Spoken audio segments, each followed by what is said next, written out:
depending where we're coming from, we all think it's about one of these things, probably.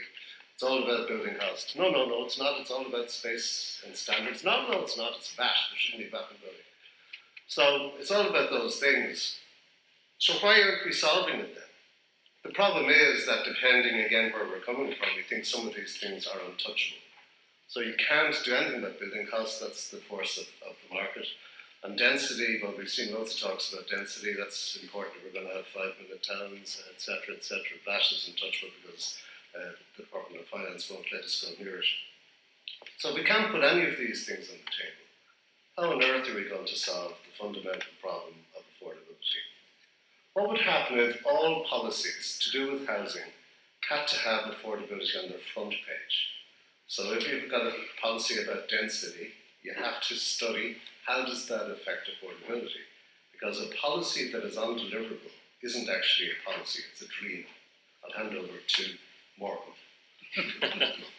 Thank you, Joe. Thanks everybody. Welcome there. And thanks to Robin and your colleagues for the invite. I'm Hugh Brennan. I'm with Ó Cualan Co-housing Alliance.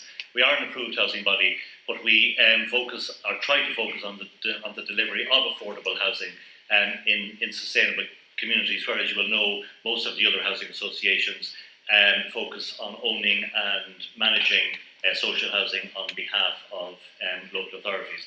So we're involved in the delivery of social housing and cost rental housing. We're keen on having integrated schemes, so we do have social schemes within our projects. One example is what we're doing in Ballymun at the moment, where there's a 5-storey block of apartments for older people, because that was a requirement of the council, and then we've got 34 affordable houses there as well.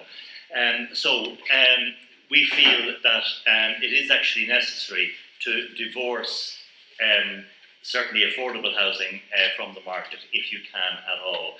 And our metric, if you like, for affordability is that no household should be paying more than 1/3 of their net income on their housing needs. And their housing needs are either your rent, your mortgage, but also your utilities and upkeep if you are the owner. The Eurostat have an interesting term for it, and the Housing Agency have been talking about this, and it's the housing or overburden rate, and that is where the household costs represent more than 40% of the disposable income, and when you're over that, you are seriously unaffordable. And if we just look at some of the information from different countries, they have this metric where they call it the median multiple, where it's the median house price divided by the median household income. And if you look for Ireland, we're at 5.7. And if you just refer back to the previous one, you are affordable if you're 3 or under, you're moderately affordable if you're 3 to 4, you're seriously unaffordable, if you're 4.1 to 5, and you're severely unaffordable if you're above that. And Ireland at the moment is in that severely unaffordable space. Thanks, Joe. Just go back. How can I go back one? Well, I just tell you what it is. Like it's a really interesting statistic. This came from the census in 2016. You know, like we look at what is the impact of living in unaffordable housing, or living in an unaffordable affordable city. It means that so many people have so much less disposable income to spend on the ordinary things in life. So we've been speaking about citizen-centred schemes and citizen-centred strategies and policies, but are we actually listening? When's the last time anyone has asked somebody what do they want? We sort of presume, like, older people who want to downsize have to go through an awful lot of hoops to say split their house in two. But if they were able to do that easily, if they could split their house in two easily, then 2 problems are solved. They can realise some money for their retirement, and a young couple can get a house without having to build anything. I'm talking about the younger couples. It's gas, we tell them we know better than you what you want and what you need. We know that you need a good sized garden of 80 square metres.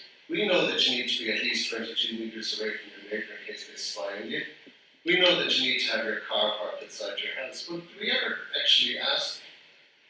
If we brought together 30 or 40 couples who actually want to form a community and cooperative, as the previous speaker was talking about, and that they were to say, you know, the main thing is we want to be able to afford a house and we want a good place to live. So we are willing and happy to have certain standards, and we will dictate what those standards are. It's us who are going to live in those houses. And as creative architects, that's part of our job, is to make really good places to live with the flexibility of standards. And if we're stuck with the standards that are set down as absolute, then that restricts the ability for co-op of people to come together and to actually do something interesting. Schemes like this could be fantastic, and can be very high density. You can certainly hit 50 units per hectare. And then just finally, perfect is the enemy of good enough.